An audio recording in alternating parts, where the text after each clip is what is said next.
বাকিদের ব্যর্থতার দিনে ব্যাট হাতে ঝড় তুললেন কুইন্টন ডি কক, হাঁকালেন এবারের আসরে নিজের প্রথম সেঞ্চুরি। তার সাথে নামান্দিরের অর্ধশতকে আগে ব্যাট করতে নেমে বিশাল পুঁজি পায় মুম্বাই ইন্ডিয়ান্স।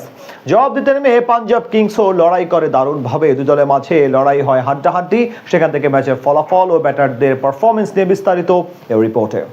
টুর্নামেন্টে এখন অবধি খোলসবন্দি হয়ে আছে আইপিএল ইতিহাসের সবচেয়ে সফল দল মুম্বাই ইন্ডিয়ান্স। এমনকি টস হেরে আগে ব্যাট করতে নেমেও শুরুটা একদমই মন মতো হয়নি ফ্র্যাঞ্চাইজিটির।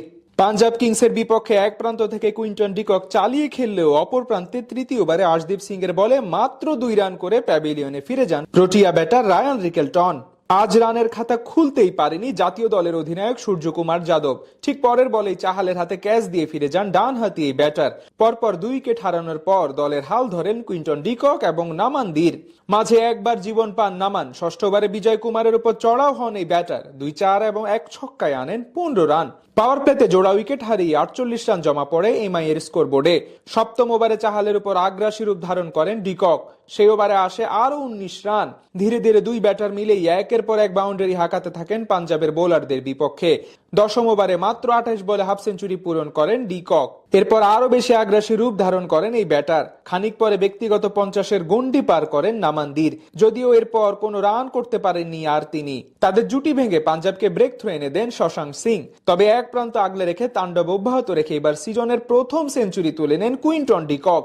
মাঝে দ্রুত সাজঘরে ফিরে যান হার্দিক পান্ডিয়া এবং শেরফান রাদারফোর্ড। শেষ পর্যন্ত ডি ককের 60 বলে 112 রানের ইনিংসের উপর ভর করে 195 রানের পুঁজি পায় মুম্বাই। বল হাতে 3 উইকেট নেন আর্শদীপ সিং। জবাব দিতে নেমে প্রথম ওভারেই তাণ্ডব চালান প্রবিশ্রাম সিং এবং প্রিয়ান্স আর্য। দীপক চাহারের বিপক্ষে সেই ওভারে আসে মোট 21 রান। তবে সেই অ্যাপ্রোচ বেশিক্ষণ ধরে রাখতে পারেনি এই দুইজন। তৃতীয়বারে গাজনফারের ফোলা লেন্থ ডেলিভারিতে বোকা বনে ক্যাচ দিয়ে আউট হন 9 বলে 15 রান করা প্রিয়ান্স আর্য।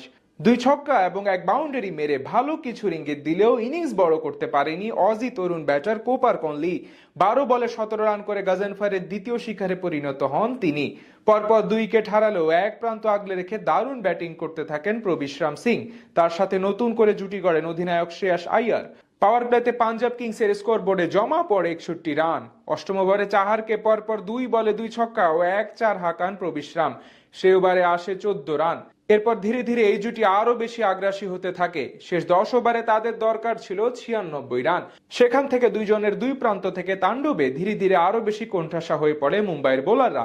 এরপর আর তেমন ভাবে প্রতিরোধ গড়তে পারেনি ফ্র্যাঞ্চাইজিটি, যার ফলে শেষ অবধি সহজে জয় তুলে নেয় প্রীতি জিন্দার পাঞ্জাব কিংস।